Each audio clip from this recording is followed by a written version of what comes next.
गीतेमध्ये साक्षात श्रीकृष्णाने सांगितलंय की परमेश्वराजवळ जाण्याचा सर्वात सोपा मार्ग हा भक्ती मार्ग आहे. वारकरी हाच सोपा भक्तीचा मार्ग निवडतात. संत चोखोबांसारखे महान भक्त वैदिक ज्ञान जाणत नव्हते का? अर्थातच जाणत होते, पण ते संत म्हणवले गेले ते इतरांकडून. स्वतःला ते अगदी सामान्य भाबडा भक्तच मानायचे. सामान्य भक्त वारकरी वेदवेदांतात पारंगत नसले तरी भक्तीत मात्र ते आकंठ बुडालेले असतात. आणि विठ्ठलाच्या जवळ जाण्यासाठी नेमकी हीच नितांत श्रद्धा गरजेची असते. म्हणूनच विठ्ठल कधी कधी वेदांनाही कळला नाही तरी भक्तांना मात्र कळतो आणि कवळतो देखील. चोखोबा म्हणतात, योग याग तप आणि अष्टांग साधन म्हणजे यम नियम आसन प्राणायाम प्रत्याहार धारणा ध्यान समाधी हे सगळं ज्ञान जाणून घेण्या इतके काही आम्ही थोर नाही, पण विठ्ठला तुला आम्ही जाणलंय आणि म्हणूनच आमचं दारू या भवसागरात सहजी पुढे चाललंय.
भोळा भाव देवा चोखा म्हणे माझा भोळा भाव देवा गाईन केशवा नाम तुझे गाईन केशवा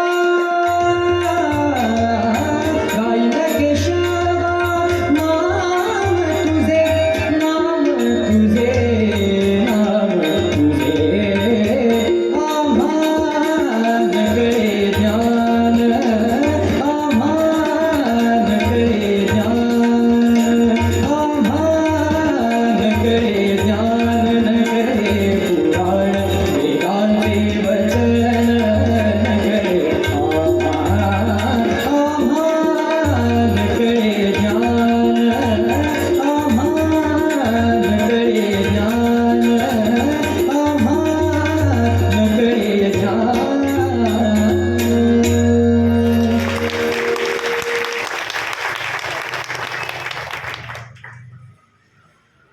एखादं ध्येय गाठायचं असेल तर त्याचा ध्यास घ्यावा लागतो आणि ज्या गोष्टीचा आपण ध्यास घेतो ती सतत आपल्या डोक्यात राहावी म्हणून आपण अनेक उपाय करत असतो. अगदी साधं उदाहरण घ्या. एखाद्या स्पर्धा परीक्षेची तयारी करणारी एखादी मुलगी किंवा एखादा मुलगा पहा. त्याची अभ्यासाची खोली कशी असते? तिकडे जागोजागी अभ्यासाचे तक्ते असतात, किती गुण मिळवायचे हे लिहिलेलं असतं, बोलण्यातही अभ्यासाचे विषय असतात. तेव्हा कुठे तो अभ्यास मनापासून त्यांना कृतीत उतरवता येतो. मग जर भौतिक ध्येयांसाठी इतके कष्ट घ्यावे लागत असतील तर आध्यात्मिक ध्येयांसाठी का घ्यावे लागणार नाहीत? तुकाराम महाराजांच्या मते विठ्ठल हा फक्त देव नाही, ते एक प्रकारचं ध्येय आहे. जसा इतर ध्येयांचा आपण ध्यास घेतो तसा विठ्ठलाचाही ध्यास घ्यायला हवा. बोलणं असो, बघणं असो, कृती असो, ती विठ्ठलमय असावी.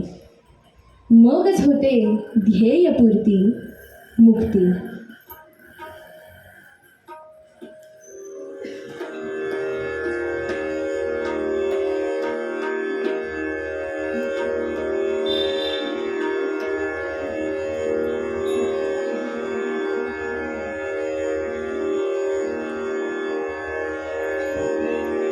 बोलावा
म्हटलं जातं, संतांचा हा संग लिहवी अभंग. पण फक्त संतांचा नाही, संत विचारांचा संघही अभंगाच्या तोडीचं गीत लिहायला प्रवृत्त करू शकतो. याचं उत्तम उदाहरण म्हणजे ग दी माडगुळकर.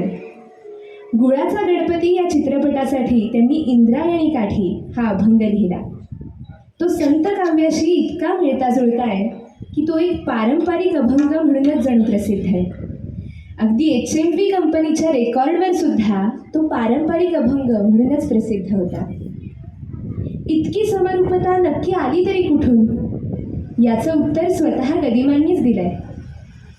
ज्ञानियाचा वा तुक्याचा तोच माझा वंश आहे, माझी या रक्तात थोडा ईश्वराचा अंश आहे. ज्ञानियाचा वंश आणि ईश्वराचा अंश असणारा गीतकार जेव्हा ज्ञानोबांविषयी लिहितो तेव्हा अजरामर गीत साकार होतं.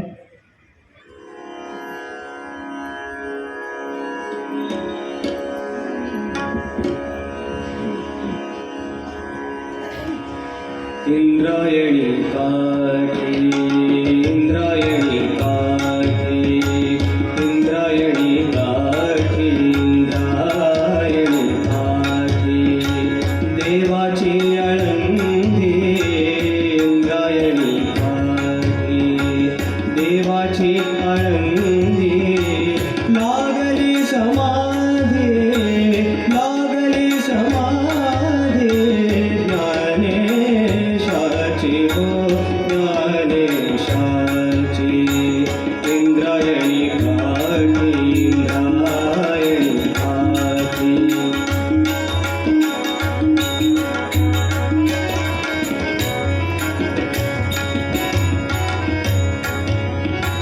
ज्ञानियाचा राजा, ज्ञानियाचा राजा, भोगतो राणीवर. ज्ञानियाचा राजा, ज्ञानियाचा राजा, हो ज्ञानियाचा राजा, भोगतो राणीवर. नाचती वैष्णव, नाचती वैष्णव, नाचती वैष्णव, नाचती वैष्णव, मागे पुढे इंद्रायणी काठी, इंद्रायणी काठी, इंद्रायणी काठी.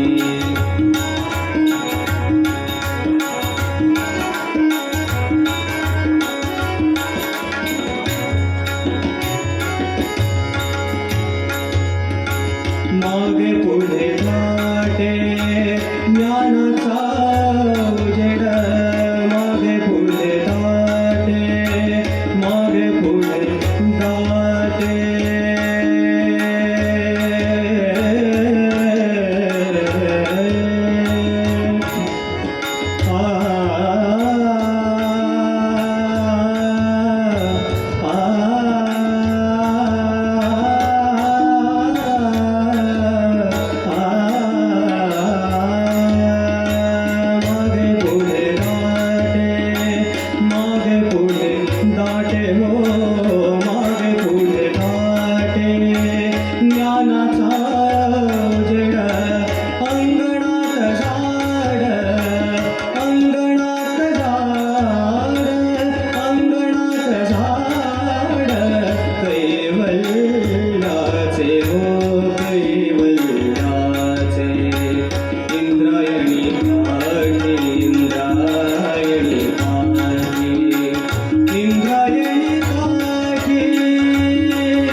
तुमच्या माझ्यासारखी माणसं निर्धास्तपणे आपल्याला न मिळालेल्या संधीचं, झालेल्या भेदभावाचं खापर देवावर फोडतो. पण खरा भक्त देवाला दोष देत नाही, कारण त्याचा देवावर संपूर्णपणे विश्वास आणि श्रद्धा असते. देवाने जे काही केलं ते हितासाठी. मी मात्र कायम त्याचा ध्यास घेणार आणि जसा माझा सखा असावा तसा अतूट बंध आमच्यात आहे आणि राहणार असा निस्सीम भक्तांचा ठाम विश्वास असतो. त्यांची भक्ती इतकी दृढ असते की देवालाही त्यांचा अपेक्षाभंग करवत नाही. म्हणून तर कृष्ण ऐश्वर्य, प्रसिद्धी, पद हे सगळं विसरून सुदामाला आलिंगन देतो. संत चोखामेळाही विठ्ठलाला सखाच म्हणतात आणि मानतातही. म्हणूनच समाजाने जातीच्या नावाखाली केलेल्या भेदभावाच्या पलीकडे जाऊन विठ्ठल मात्र त्यांच्या घरी सखा म्हणून वावरतो.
सुसंगती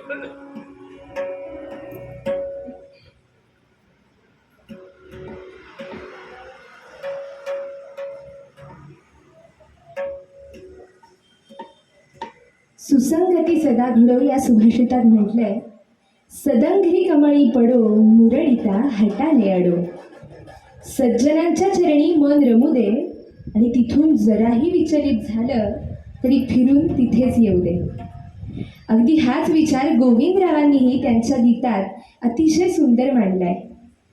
त्यांनी म्हटलंय, रामा तुझ्या चरणी माझे डोळे गुंतलेत, पण ते नुसते गुंतले नाहीत, ते असे गुंतले जणू काही कमळामध्ये भुंगाच बंदिस्त व्हावा. या बंधनाची गंमत अशी की यातली एक साखळी, एक कडी ही देवाच्या महिमाची आहे, तर एक कडी ही भक्ताच्या श्रद्धेची आहे. हा पाश हा जरी देवाच्या चरणी बांधत असला तरी भवबंधनातून मुक्त करतो. या गीतात सांगितलंय की माझं मन पाण्याप्रमाणे निर्मळ झालंय, त्याला स्वतःचा रंगच उरला नाहीये. रामा ते तुझ्याच रंगाचं झालंय, मन हो राम रंगी रंगले.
राम रंगी